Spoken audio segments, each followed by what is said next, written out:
Hi and welcome to the short tutorials. In this video I will show you how to make a group chat on the Snapchat. So if you are looking for how you can create a groups on the Snapchat, so watch this video till the end and you have to follow the same procedure.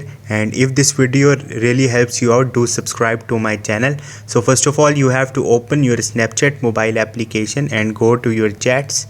Once you will in your chats, now on the right bottom you will see a pen icon, so you have to tap on it. Okay, here you will see a new group option, so you have to tap on this new group. Once you will do it, you can add up to 100 people to a group, so select the friends.